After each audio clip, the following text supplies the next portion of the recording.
So to change the engine torque mount, here's my old one. There's nothing left of it. And even the new part from Professional Parts Sweden, it doesn't really sound right. For this upper bolt right here, you'll need a size 19 socket on a socket wrench, a socket like that to hold this side. And then on this other side right here, you can see there's a bolt right there I got loose because I already changed it. I should have started this video sooner. But there's the bolt. You want to come up through this part of the frame with an extension, one extension and a size 18 socket. And you'll want to hold this side and ratchet it back down or loosen it depending on what part you're doing it. I started this video after I already swapped it out, which isn't really smart of me. Sorry about that. And then for this lower bolt,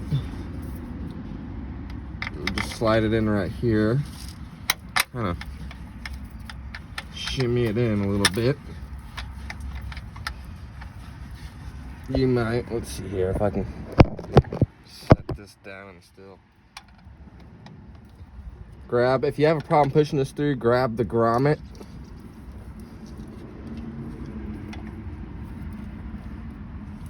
Oh, come on now.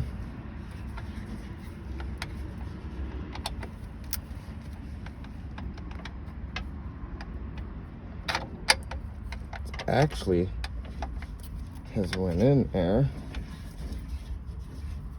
I do believe.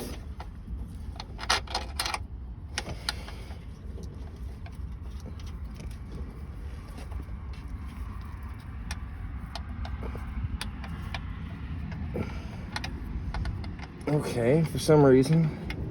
Oh, that's why. That does not shove all. Oh my God, I would have been here all day, folks. See, goes to show, no matter how much you think you know what you're doing, sometimes you screw up. This doesn't have a nut on the other side. This tightens down, so that's normal. And that is a size 16 socket. And I just noticed something that I don't really like looking at here. I'm wondering what the fuck is going on.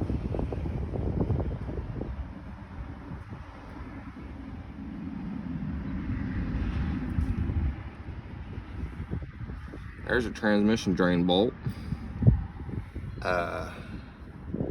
Hoping that's from when this car had a leaky valve cover gasket. Sorry to go off topic there.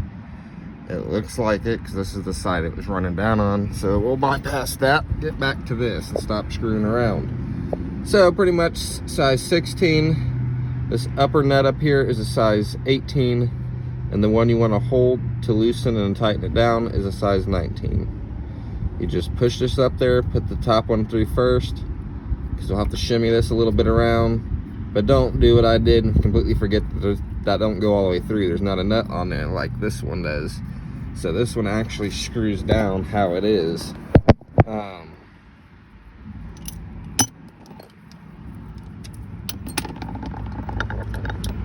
It's been a while since I posted a video. I've installed some Power Base 6x9s aftermarket in here.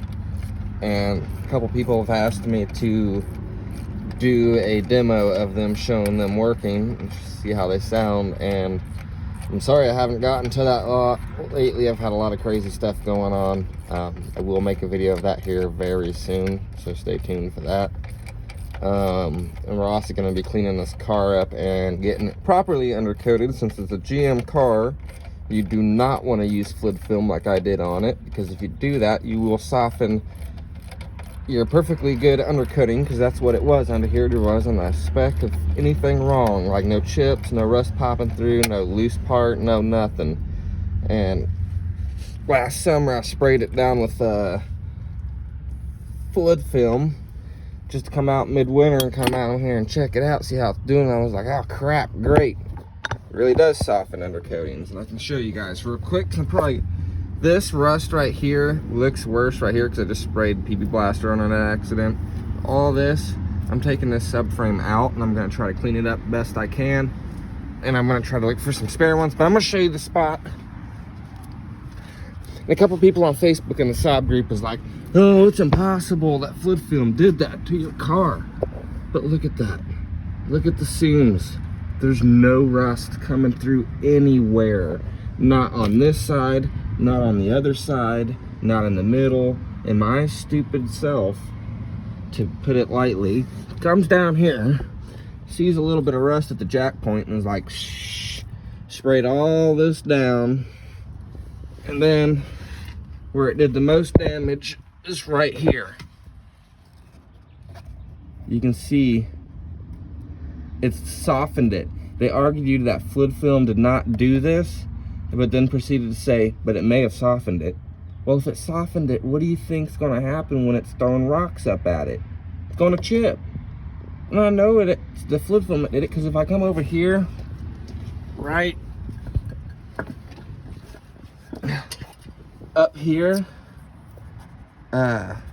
it's solid, it's clean, it feels nice, there's no chipping, no rubbery feeling, and it's just cracked the hell out of all this undercoating paint right here, and did that to the seam seal, even though they claim there's no way fluid film did that.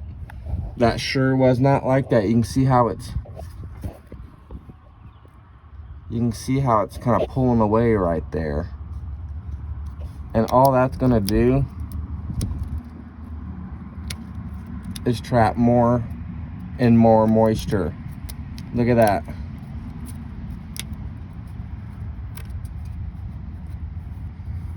I'm doing that because honestly, it's almost better for it to be exposed and cleaned and protected than it to be up under this rubbery shit holding moisture, pardon my language.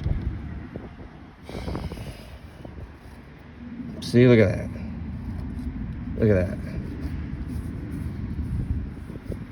It's almost like it's a wax though. And if that's a wax, I got some RP342, clean up all this loose stuff and clean it up. Spray some RP342 down on there.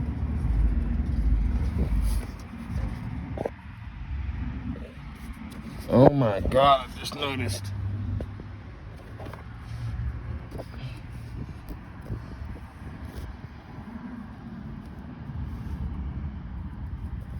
Look at that. I'm pretty sure that's a bare metal there. It feels like wax.